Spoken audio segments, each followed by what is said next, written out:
Welcome to Ron Siegel Radio. This is the show with no real boundaries as we discuss current events, financial markets, politics, sports, even poking fun at the rest of the media. This is the show that connects the dots of confusion delivered by conflicting media reports. We connect the dots so you know the actions you can take, how your family, your business can benefit from current events.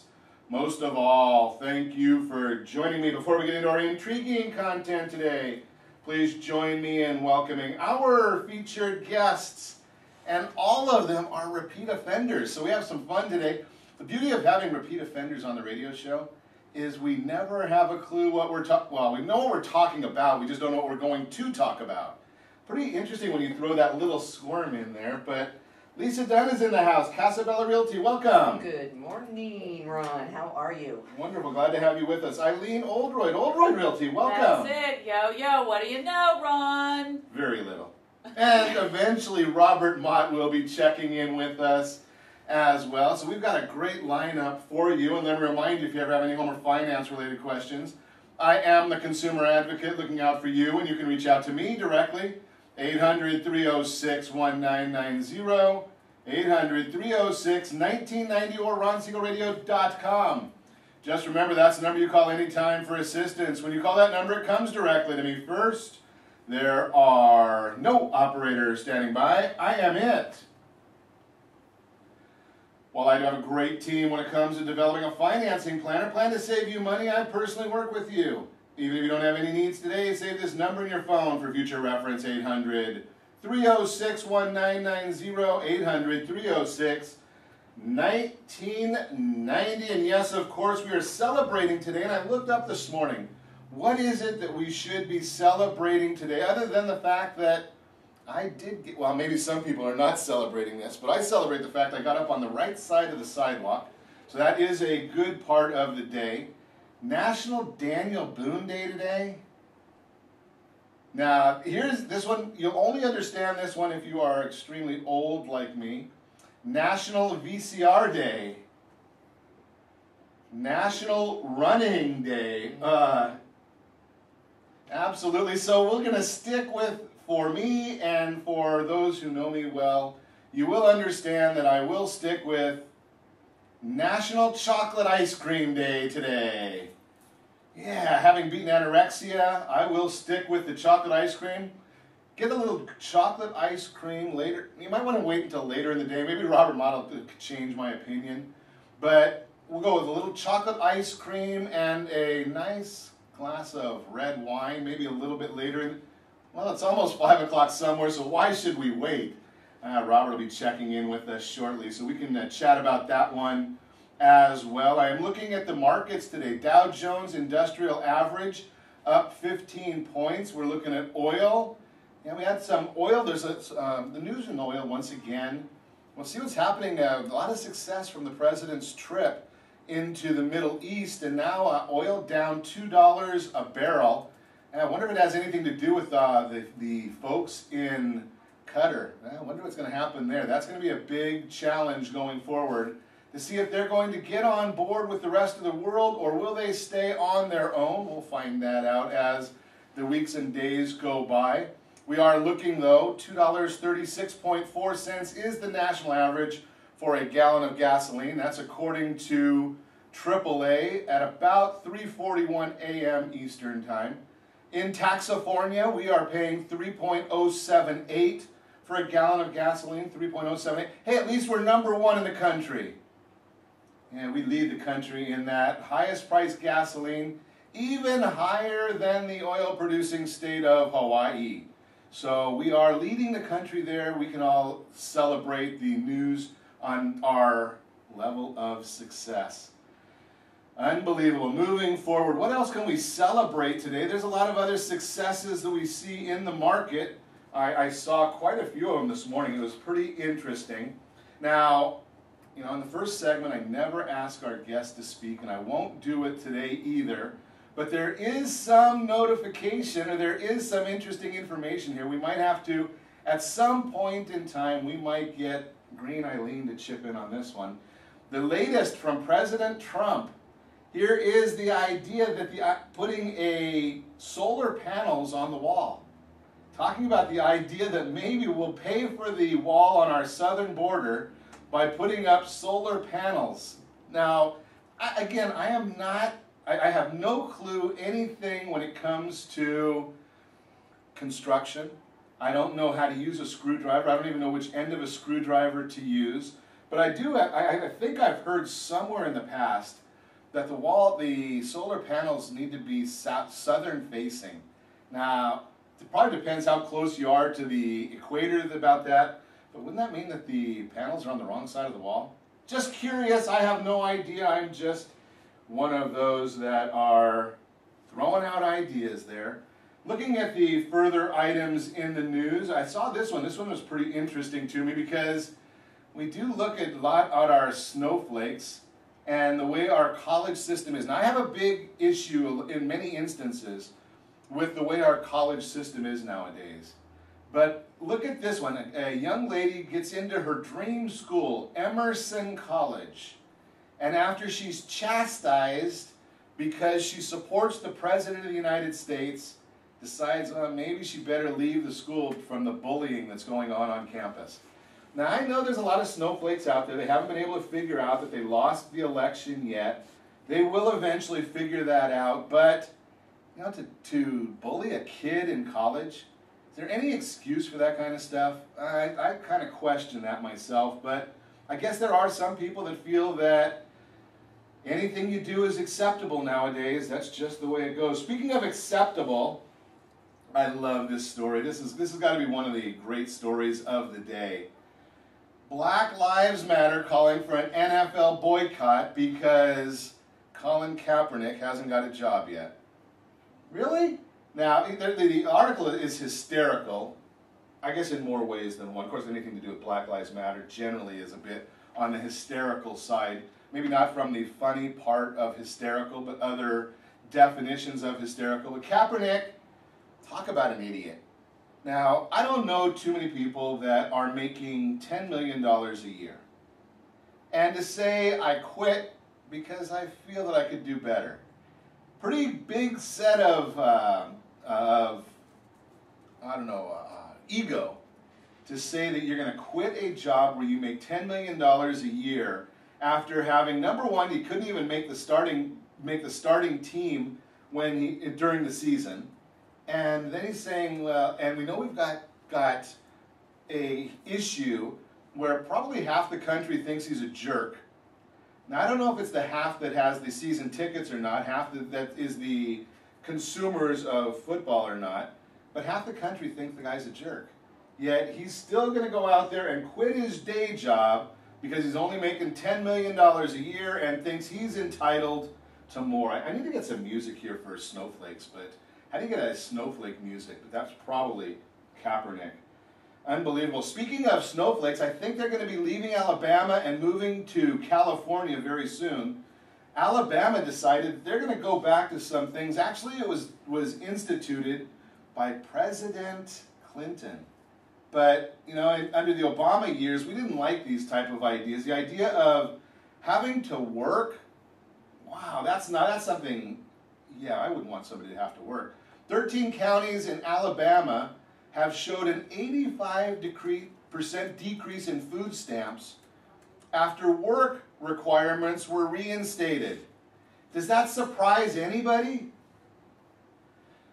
Yeah, when you have to go to work instead of getting just the food stamps, then maybe it changes your mind about the way you're looking at things. And, you know, I'm a big believer. Now, you don't have to take food stamps. I think that they should be in place for those people that really need them. Absolutely. We've got to have a safety net in our country. But here's my issue, is if you go to work for the federal government, you have to take a drug test, and you have to, you know, you can't go to work drunk, you can't go to work on drugs. Yet if you take charity or a handout from the government, well, then you don't have to drug test. Does that have any logic? I mean, to me, I just don't see it. And now we're even seeing there's another benefit coming into place for those people that are on food stamps. And again, I have no problem for those that need it. Think about this one. Amazon Prime now available at a discount for recipients of government benefits like food stamps. Now, what about the people that are hard-working Americans, And I'm not saying that the people on food stamps are not Americans. I'm just saying those that are out there hardworking and don't make a lot of money, they don't have the capacity, earning capacity, are they being discriminated against by Amazon? Just a question mark there. And I'm wondering, you know, if you're on food stamps, you're obviously either one of two things. You're not out looking for a job, you're not capable of getting a job, or you're sitting home waiting for that package from Amazon Prime. Just a question mark that I have right there. We'll talk about that. Obviously, there's a lot to chat about today. You are listening to Ron Siegel Radio, discussing your real estate, current events, and the financial markets. 69% of home buyers are wrong about down payments needed. 4 easy ways to stay on top of your bills. If your home hasn't sold yet, there might be a reason for it. We're going to chat about all of that and more. You can reach us anytime. Off-air number 800-306-1990, 800-306-1990, or RonSiegelRadio.com. Connect with us, Facebook.com/Ron Siegel Radio, on Twitter at Ron Siegel. Stay tuned. We'll be back in just a few. We're clear. We're a little fuzzy on the Facebook Live. Where is Facebook Live? On Ron Siegel Radio. Yeah. Oh, here it is. Okay, I see it.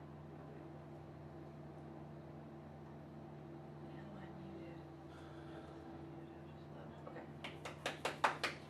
Happy times, happy times. Say, It's always a fun thing with Facebook Live. Sometimes it comes through. Oh, Yeah. now it's looking Yeah. good. Mitchell has said that to me in the past too. That, Dad, you're coming through pretty fuzzy. I look at my computer and I said, it's pretty good to me. No, now it's really clear. Do you want to talk about that we were creating a renter society? You can do that. Yeah. 48 views right now. 48 views on Facebook right now. It's Lisa. Nice new No, shoes so- I got, you know, Yeah. waving my feet around, showing off my new shoes. Oh, Michael Kors, you've been so good to me.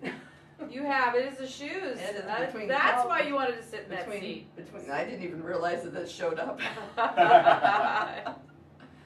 I just figured, you know, last time we had it here, so we'll just keep rotating. Yeah, that works. That works. You got better legs than I do, so No, that's I don't good know for about me. that. Okay. I was gonna say. Oh, I was gonna find it. This fun fact. So the fun fact. Remember this from NAR? They talked about that.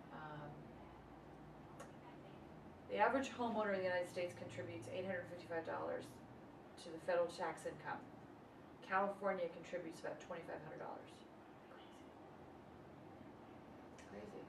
Well, you know, and it's like when they were talking about the mortgage insurance on FHA loans, that, Yeah. you know, when they backed off with that, they're like, well, you know, the average homeowner in, you know, the country would be, you know, about, you know, $500-600 it'd cost them. It's like, no, you come out to California and you're talking about like 2,000 or 2,500, you know, when you really start looking at the impact of it, you know. That's, I hate taking macro situations because everything's local. Everybody's economy is local. And you can say, well, the average in the nation will be this. Well, guess what? We are not the average in the nation. No. We're different. Yeah. Of course we're different because we're Californians. I've said that about you guys before. Land of fruit and nuts. Yeah. I mean, there are national trends, of course. There's national trending. Yeah. But that's an average of the entire United when States, you you know. take those places that people aren't buying, or you can buy a big old house for $100,000 that would sell for, you know, $600,000. Here we go. Thank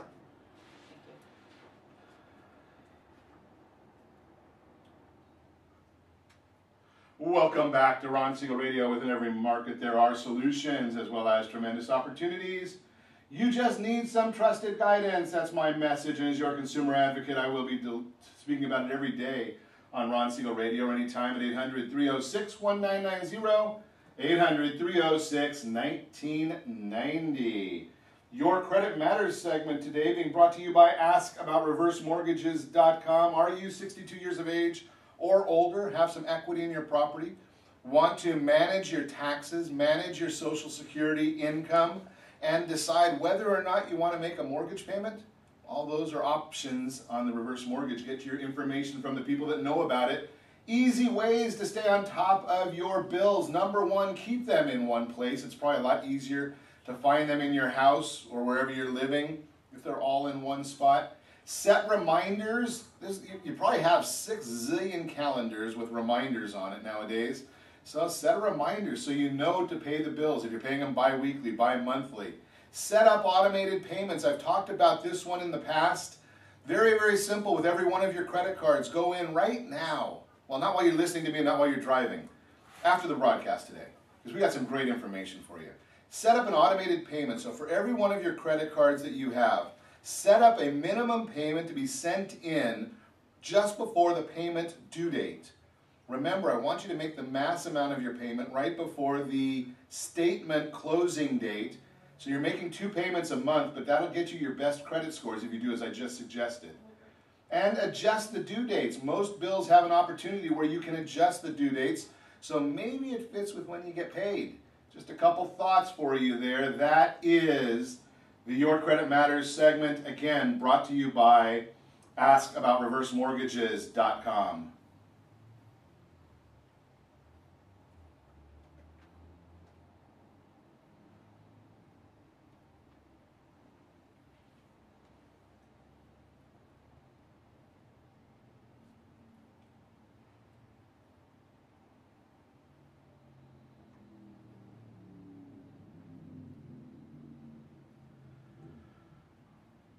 Red wine means it is time for our Wednesday morning chat with Robert Mott. Good morning, Robert. I am doing wonderful. I saw these topics that we're going to chat about today, and I think that we're in for some good stuff. Cabernet from 2013. Tell me about it.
Was a wet, relatively wet year for us. 2012 was a drought. 2013 was a drought. So it was the second consecutive year of drought, which produced unusually small berries with high solids juice ratio. We had a great warm summer and early fall with a few heat spikes, a little bit of rain, but made for a really early harvest condition. And that's really important. I think that second year of drought, as we've talked about, Ron, if you spoil the vine, give it too much water, too much good things, then you're going to spoil the fruit. It's kind of like spare the rod, spoil the in the old days, but we'd say that's probably politically incorrect now. But with grapevine, it's that same concept. You don't want to make life too easy on them. You want to make it a little bit hard on them. When they do that, they make very small, concentrated grapefruit. So anyway, the Thomas Rivers Brown, one of the very fair winemakers in Napa Valley, he said the raw material in 2013 was the best he's ever seen. And Thomas Brown is one of those gentlemen who's made several hundred wines, a very famous guy. And, certainly his assessment was echoed by growers and winemakers all up and down, from Santa Cruz to Sonoma and all up and down California. So now, with every silver lining of a cloud, of course, there is a cloud that goes along with that. And sometimes even great vintages like that can present challenges for winemakers. And for one, the Cabernet itself reaches optimum maturity or ripeness right on the heels of some of the earlier ripening varieties across California. When I say that, what I mean is there are varieties such as Zinfandel, Syrah, Carignan, Chardonnay that tend to ripen much earlier in this growing season or the harvest season than Cabernet. Cabernet is usually one of the last ones harvested before the winemaking process begins. And as such, the winemakers were actually very challenged because the Cabernet got ripe so early, it kind of was right in the middle of the other harvest as well. So the winemakers really had to struggle to process all that fruit almost at the same time. But, you know, the great winemakers, as we know, always make great wine.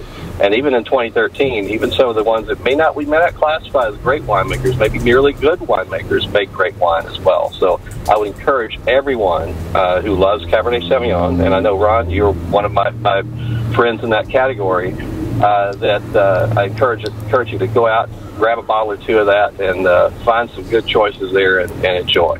So 2013 is a winner by just about everybody's estimation.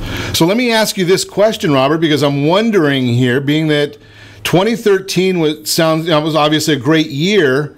It was right in the heart of the drought, and we certainly don't want to see Mr. Mostero, go anywhere because maybe he can get another great year. But don't you think 14, 15 may end up being real good ones because of the drought and the stress on the vines? Yeah, I think what you'll see is what happens over the progression of a drought is typically the fruit yield goes down over time, so the vintages become smaller.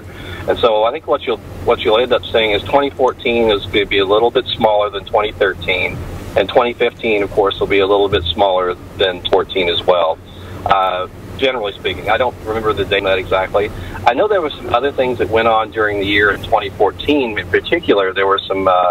I think there were some things in the fall, maybe some. Actually, in the very spring, I think there's some storms, at least up in Northern California, that affect the fruit set, as it's called, for some of the vineyards in Northern California. So I know that the yield was down in 2014.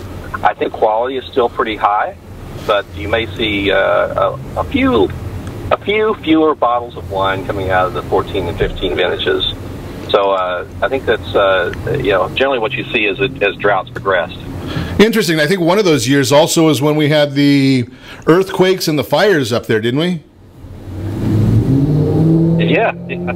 Fortunately, I think the earthquake probably didn't affect the vineyards too much, but probably did affect some of the wineries' ability to process their trade craft, and also it certainly affected some of the wineries in terms of the wines they had in process or in storage, as I know many bottles were broken, and in some cases some wineries lost their fermentation tanks and storage tanks. So, certainly there are many reasons for some of those vintages to be a little short of where they started out.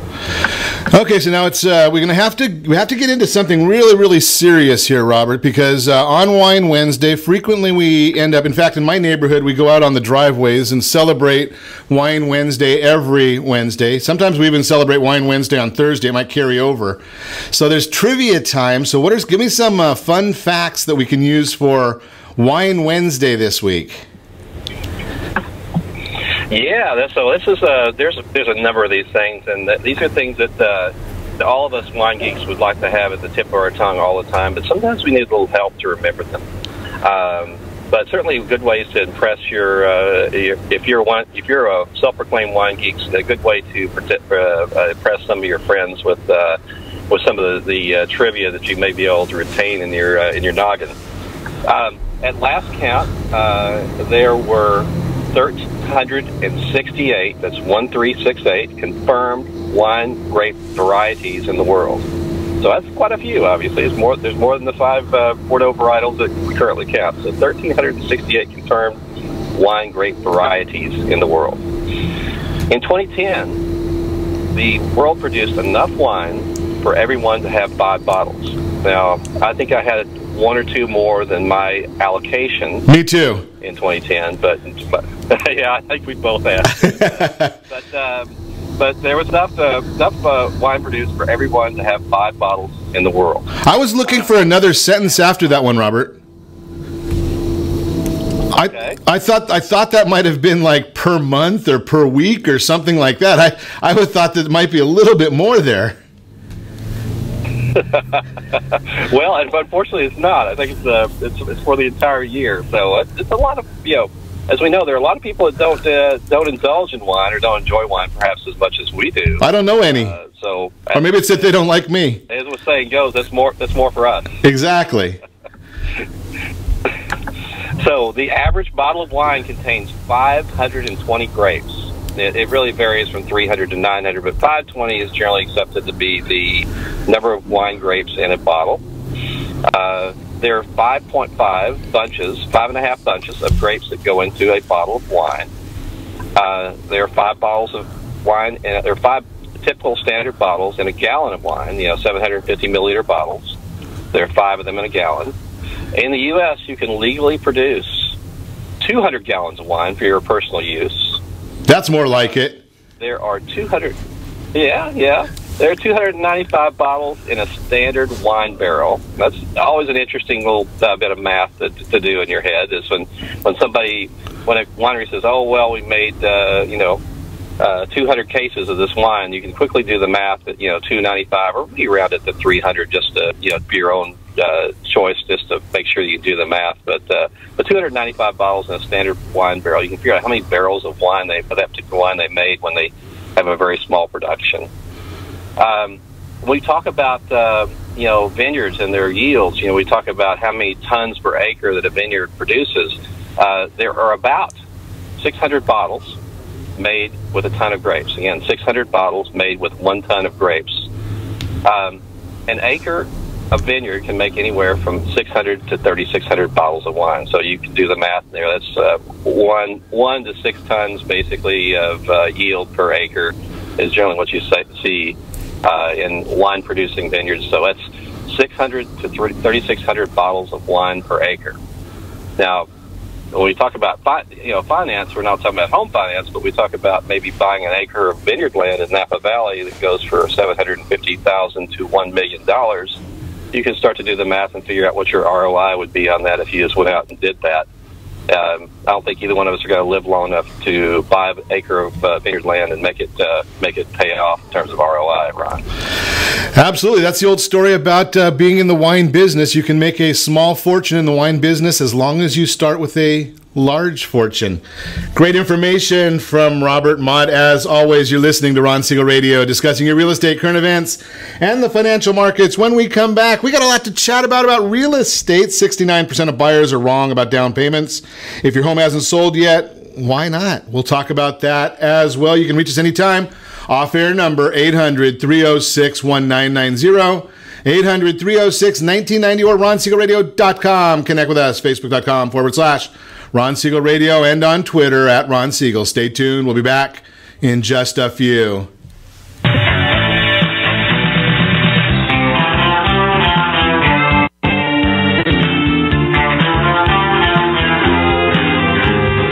Siegel Lending Team offers you buying power. Let's say you can afford a monthly mortgage payment, including principal and interest, of around $1,900. With today's rate on a 30-year fixed mortgage of 3.75%, APR 3.85%, that payment could support a $416,000 mortgage. But if you wait and rates tick up to around 6.5%, which is roughly the average home mortgage rate over the past 30 years, that same $1,900 mortgage payment, including principal and interest, may only be able to support a $314,000 mortgage. That's over $100,000 worth of home you're missing out on by waiting. That's buying power. All you need to do to get started is reach out to the Siegel Lending Team at 800-306-1990. That's 800-306-1990. Or visit SiegelLendingTeam.com. That's SIEGEL LendingTeam.com. Payment example excludes taxes and insurance. Call us for full details. 800-306-1990. That's 800-306-1990 or SiegelLendingTeam.com. Equal housing lender. Licensed under NMLS number 217037. Is your credit score over 800? Are you living in the home of your dreams or simply where you think you can afford? Are you earning a safe, secure 10+% return on your investments? If the answer to any of these questions is no, what are you doing about it? Text ATP to 79564. Complete a 3-minute complimentary survey, and the area trusted professionals of Ron Siegel Radio will reach out to you to develop a success strategy for you. Again, all you need to do is text ATP to 79564. Are you purchasing or own a luxury home? If you're like so many others, your home is your largest asset and the mortgage is your largest debt. The Siegel lending team has some amazing financing opportunities right now. Jumbo loans up to $2 million, 30-year rates below 4%, 15-year rates near 3.5%, and if you can believe it, 7-year interest-only hybrids in low 3s. The Siegel lending team has all the options for your jumbo or second home requirements. Take advantage of them while you can. To learn more about all the other financing products available from the Siegel lending team, call 1-800-306-1990. That's 1-800-306-1990. Or visit SiegelLendingTeam.com. That's SIEGEL LendingTeam.com. Again, call 1-800-306-1990. Rates subject to change without notice. Licensed by NMLS ID 217037 and 14550. You're listening to Ron Siegel's Home and Finance Show with local and national expert Ron Siegel. Now, here's Ron. Welcome back to Ron Siegel Radio. Within every market, there are solutions as well as tremendous opportunities. You just need some trusted guidance. That's my message, and as your consumer advocate, I will be delivering it every day on Ron Siegel Radio or anytime at 800-306-1990, 800-306-1990. If you missed any of those trivia stats that Robert Mott was sharing with us in the last segment, go and check it out on the replays. I'll be on Ron Siegel 1 on YouTube. Or if you want, just drop me an email. We'll share that info. Would be happy to share that information with you. That way, I just put it on my phone. That way, I have it because I've got a great memory. It's just extremely short, so I just will share it that way. Glad to see you on with us, Robin, this morning. Good to see you, Barry. Glad to see you there with us as well. Love having commentary come in on Ron Siegel Radio on the Facebook live stream today. Let's chat about 69% of home buyers are wrong about their down payment needs. That is the subject of the Real-Time Real Estate segment today, brought to you by the area trusted real estate professionals of Ron Siegel Radio. Text NEST, N-E-S-T, to 79564. According to a recent survey conducted by Genworth Financial at the annual Mortgage Bankers Association Secondary Market Conference. And that's a mouthful.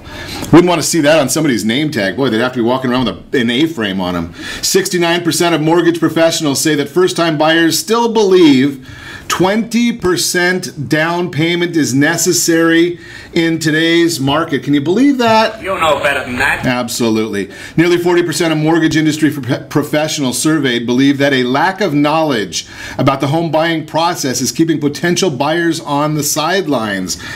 Surprise, surprise, surprise. If homeowners believe that they need 20% down payment to enter the market, they also believe that they will have to wait years in some markets to come up with the necessary funds to buy. It just drives me crazy when I hear that.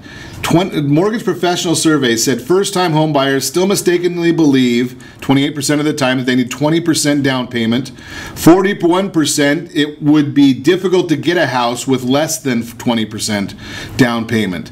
Talk about drives me crazy. We talk about this every day on Ron Siegel Radio, that you don't need that. Veterans, you don't even need any money. It's going to cost you less to get a down payment than it will, or to buy a house, than it would be to go and put your lease down payment in. Think about that concept. First-time home buyers, non-first-time home buyers, 3% down payment.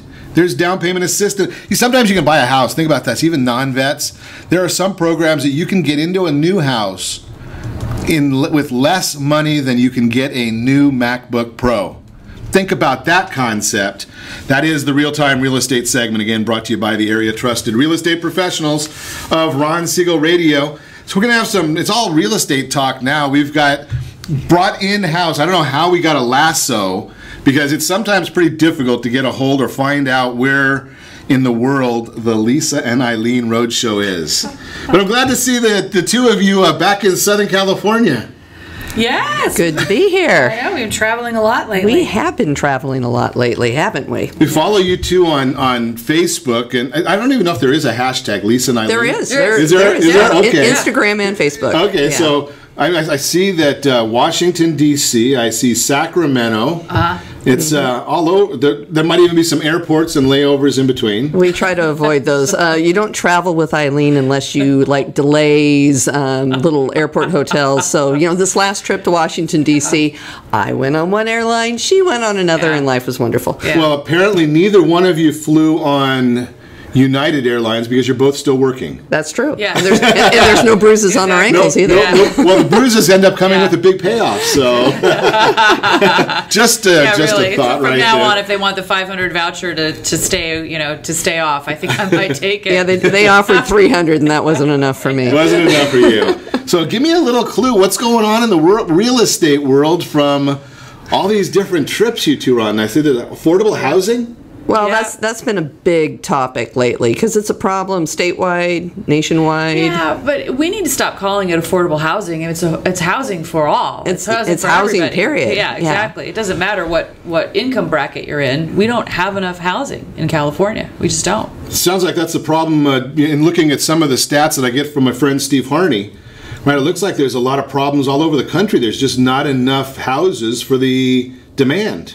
No, and there's a lot of reasons why. One reason is that we have environmental groups, which is kind of contradictory for me to say because I'm Green Eileen. But it's heard it here first, exactly. right? You got to understand is that we can all coexist. It's like we don't just because you're putting up a housing development doesn't necessarily mean that you're ruining a particular piece of land. And if you build responsibly, you are taking care of the environment. So it's just because we're breaking ground somewhere, people doesn't mean that we're ruining a habitat for one particular animal. So it's just something that we had something that what do we call? What do I say? Who's the adult here? Right? We have the NIMBY problem. Well, and it's interesting because now there's groups that are YIMBYs, which is Yes in My Backyard, that are trying to bring awareness to the fact that we have to build something sooner or later for somebody. Otherwise, what are we going to do? We're gonna save the Delta smelt and we're going to get rid of the Homo sapiens. Right? I mean, that's going to be the... That's not, I mean, yes. Look, we all, to that point, we need water. Right. 2/3 of the rain happens in Northern California, but 2/3 of the people live in Southern California. Last time I checked, we're all from the same state, so we need water down here in Southern California. However, we need to make sure that we transfer that water responsibly. But the other problem is that we have a major infrastructure problem, and we have not really paid a good deal of attention to our roads and trains and ports and that type of thing when it comes to making sure that it's up to date. Well, part of that I wonder about because some of it seems to me that we want to deal with the infrastructure, but we want to build trains. Yeah. But as a society in Southern California, none of us want to leave our car behind. So we've got these trains. I mean, I have our reverse mortgage guru. He'd rather go to the movies. He lives in Irvine and wants to go to the movies in Los Angeles, and he loves the train. Yeah. Yet many of us would rather, my wife will take her car, I'll take my car, and the kids each take their own cars. There's a certain philosophy, the Get Moving. I think the toll roads is part of the Get Moving and OCTA, and they have a forum a few times a year. They just had one this week. And when it comes to public transportation has a better success rate when there's random times where if you miss a bus or you miss a light rail, that the next one's coming in just a few more minutes. Sure. That if you have a schedule of this is when your bus is coming or this is when the metro is coming, that people are less likely to take public transportation. No, that's very true. Because if you try to go get it to the Dodger game up in LA, right, and you just happen to miss the last metro coming back to Orange County, what are you going to do? Right. That's a heck of an Uber ride. And it used to be that I don't know for the Dodgers, but I know it used to be for the Lakers. The train stopped about a half hour before the games ended. Which made a whole lot of sense, right? And people that want to take it, and it seems like even for the teams, it would make sense for them to lobby to get a later train. You'd think. Common sense, though. Common sense. Yeah, I think it's, this is a case of where the left hand really needs to know what the right hand is doing. We all need to be, in this together. It's a societal problem, and it's a government problem, and we have enough brains to fix it, but sometimes it's a problem of who wants to yell the loudest. Right. Who's the squeaky wheel? In fact, I heard something really interesting that I was able to get into that Darrell Issa town hall that took place last weekend. And, people are coming up with their, gripes about this and gripes about that on a national level. And this one woman came up and said, I don't like the route for the proposed toll road because I live by the golf course and I like it quiet. And I'm like, that's a good reason not to build a road. We're going to build houses. We're building this huge area of Rancho Mission Viejo in South Orange County, and nobody wants to put roads in. That's real logical. And well, you almost kind of wonder, I do just because I follow politics so much and talk to so many legislators. Wouldn't it be better to go to a city council meeting for something like that as opposed to a congressman? Let's go to our congressman. But it was interesting to hear the perception of, we need houses, but nobody wants to build the roads to serve the houses. So, it's like, hey, I got my house, forget you guys. I don't care how you get to the freeway or, what's going to happen when everything catches on fire or whatever. And then they'll complain. They're going to complain that there's they too can't much traffic. get out. Exactly. That's the other thing, too. Lisa was mentioning NIMBYism before, not in my backyard, is that a lot of people say, well, if you build, there's more traffic. Well, the people are already here. There's people that are living with their parents or living in a garage or living in a little granny flat. Especially when you get into a more urbanized area. They are already there. They're already here. So you're not increasing the traffic. You're actually kind of releasing congestion from one particular area, kind of like spreading it out a little bit. And they talk about that all the time over at Chapman University. I throw their information in the broadcast, not because I went there or anything, or that I served on the forecast staff or anything like that. But the idea of that's just new household formations, and they're going to happen. We're going to continue to get older. That means we want to, hopefully our kids will find their own properties and they'll find their own families and build their own families. And some of us old people, we can start downsizing a little bit.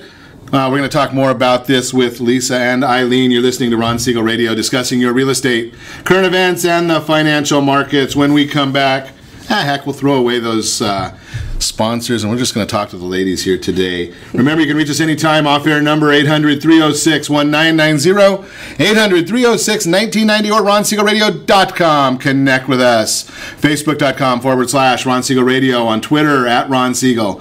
Stay tuned. We'll be back in just a few.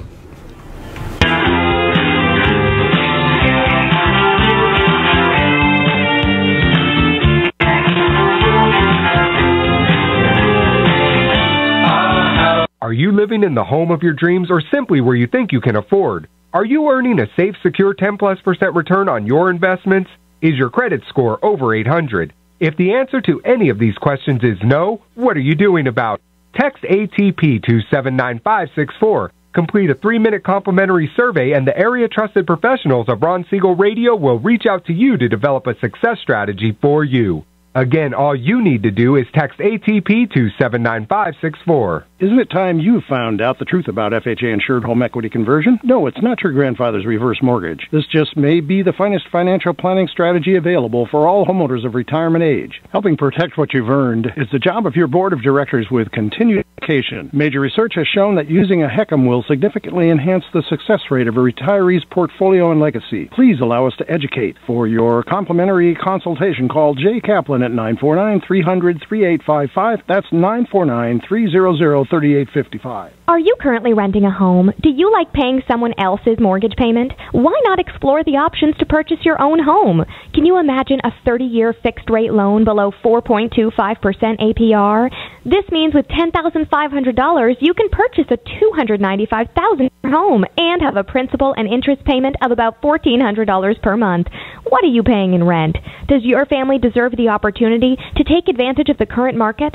To learn more about these exciting opportunities, the Siegel Lending Team is standing by to speak with you. Call now, 1-800-306-1990. That's 1-800-306-1990. Or visit SiegelLendingTeam.com. That's SIEGEL LendingTeam.com. Or 1-800-306-1990. Rate subject to change without notice. Licensed by NMLS ID 217037 and 145502. Equal housing lender. Not endorsed or sponsored by any government agency. Do you have a goal of mortgage-free home ownership? What if your home was valued at $500,000? Are you aware that a free and clear home could be costing you $2,500 every month, $30,000 per year? The mortgage planners at the Siegel Lending Team would like to show you how you can own your home, generate tax-free income, and accumulate family wealth. You simply need to call the Ron Siegel team at 1-800-306-1990. That is 1-800-306-1990. By sending the team a copy of your most recent mortgage statement, the team will send you a no-obligation real estate plan. You be the judge if this is right for your family. Again, all you have to do is send the team a copy of your mortgage statement by email to reap@ronsiegelradio.com or call today. Ron Siegel, 1-800-306-1990. That is 1-800-306-1990. Rate subject to change and without notice. Licensed by the California DOC and BRENMLS 217037 and 145502 and Cal BRE 01869452 and 1866775.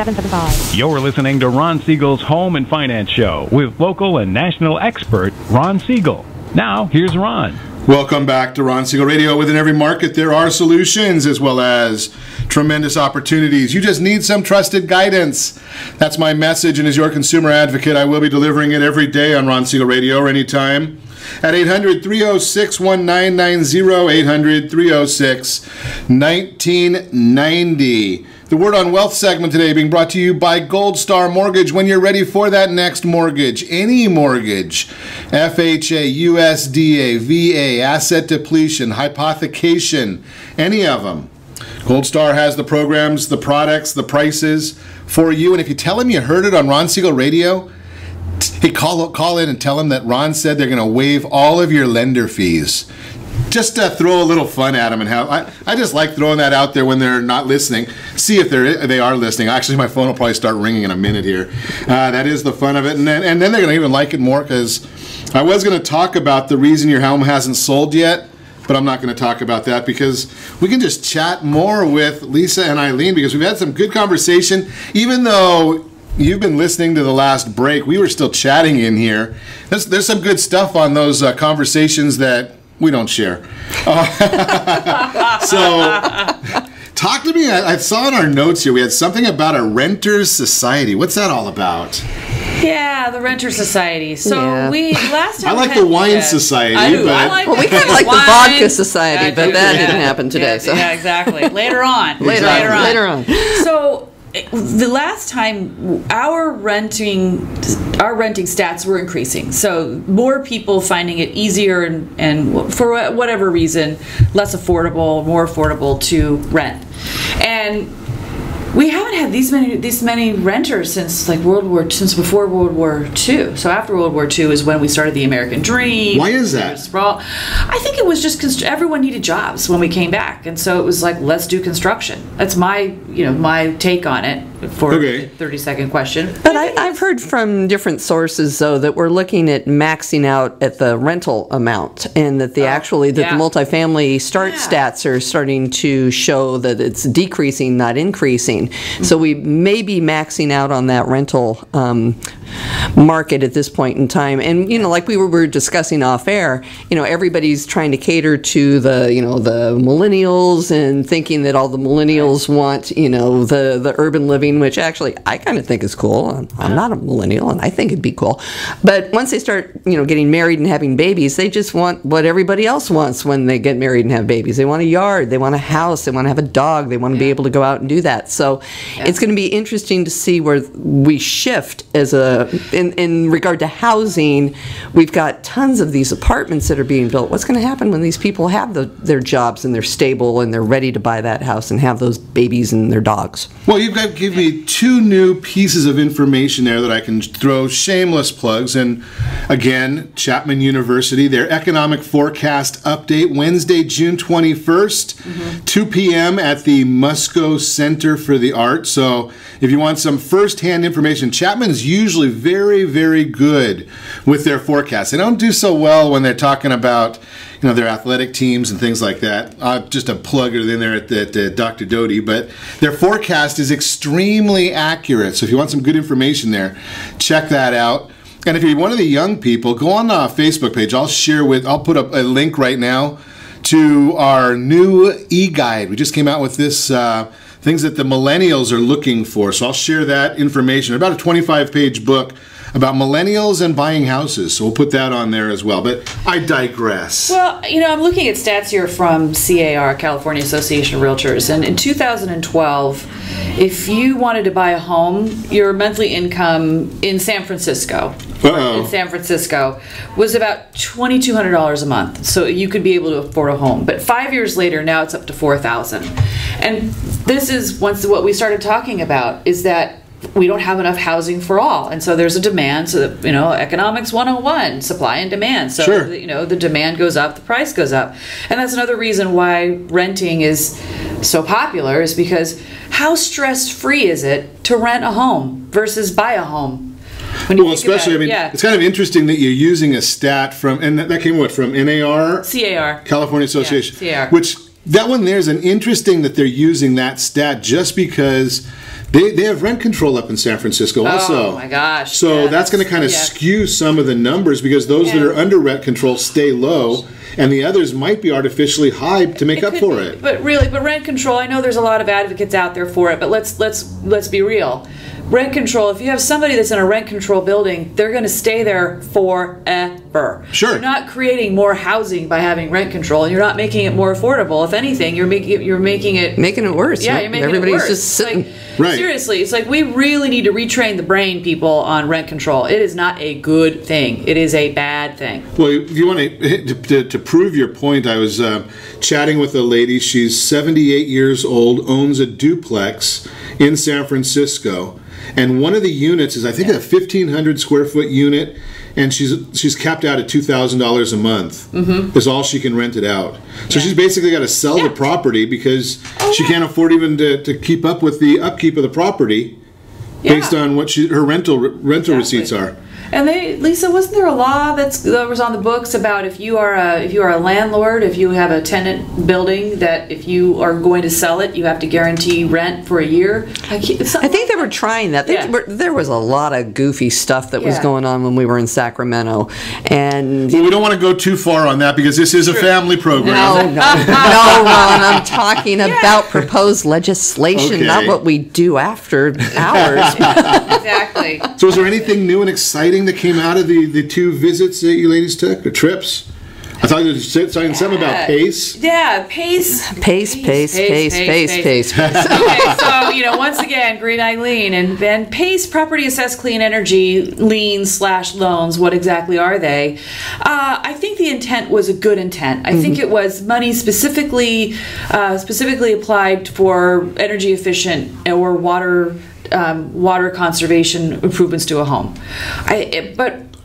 But this is something that really upsets me, Ron, is that sometimes things that are disguised in green get polluted along the way. Sure. And PACE is one of those things. And it's really hard for government officials to say no to green, energy efficient, and what's good for the world and what's good for the state. So, of course, they were very excited about it. But unfortunately, this got really out of control. And we have a lot of homeowners that have these massive liens on their property that they can't pay. In fact, Rita Tayanaka, one of our fellow members, she was a president of our association for 2 years ago. She has a homeowner that I believe has 6 PACE liens, overcharged by the contractor on every single one. I think it was toilets and windows for $18,000. It was outrageous, but I want to say it was $255,000 in PACE liens on the property. Their tax How much? $255,000. 6 PACE liens. 6 PACE liens. Wow. We brought that to Washington. Our government affairs director, Tony Capitelli, was able to meet with the CFPB, the Consumer Protection Bureau, and he's saying, this is happening. This is real. So it's not just... But you know something, Eileen, I look at that, and I've had this conversation with many, many real estate agents, because I'm a big proponent of the PACE program. Yeah. My thinking is that the program is not the problem. Again, it goes back to, I think that a lot of times it's the consumer. Why does the consumer think just because they can afford the payment that they shouldn't go out and do their due diligence on what they're buying? I mean, if you're going to buy $20,000 windows that you can get at Home Depot for $10,000, just because you can get a PACE lien or loan for it, that's not the program. It's not the problem. There's trouble all along the way. You have consumers that aren't doing their due diligence. You have contractors that are making phone calls and showing up on people's porches telling them, sign right here, right now, and you're going to get this. In fact, there was a great article in the Los Angeles Times this last weekend regarding the PACE programs and how people that are not even, English speakers are being told to sign on an iPad right then and there on their porch to agree to have these solar panels put on their roofs without having the proper disclosures. And that is one of the things that the realtors have been working on. But again, that's not the PACE program that's the fault. That's the contractors. But it's all interrelated. Yeah, it's you're right. all interrelated. And when you have people, I was at a city council hearing where we were trying to get the city of Rancho Santa Margarita to step back from the PACE program, and the mayor was talking about how this guy came to her door and was going to do this and that and this and that, and the interest rates are higher than what you would get getting a HELOC. And she said every reason why you shouldn't do it, and then she voted in favor of it. So it's like, it makes no sense. I agree. I feel that people should have a choice. People should educate themselves. However, we have a duty to protect people from themselves, which is why we have debt to income ratio, loan to value, we have appraisal, because when we had the no income, no asset loans, when we weren't really checking and we had that massive subprime, we got ourselves in a lot of trouble. Absolutely. Just because you can doesn't mean you should. Absolutely. And with that, we're going to ask you what you should do is set that first radio preset button to come back here every day to join Ron Siegel Radio, where we only speak about items affecting your house and your bank account. Thanks to all of our sponsors. A big thanks to John, who's engineering us today. And of course, a special thanks to you for spending a little bit of your day with us. That's all for Ron Siegel Radio. Again, if you have any questions or to meet any of our guests, call me anytime. 800-306-1990, 800-306-1990, or ronsiegelradio.com. We probably should have said a belated happy birthday to Eileen as well right here on radio. Remember, make a lot of money, help a lot of people, have a lot of fun, have a great day. We'll talk to you next time on Ron Siegel Radio.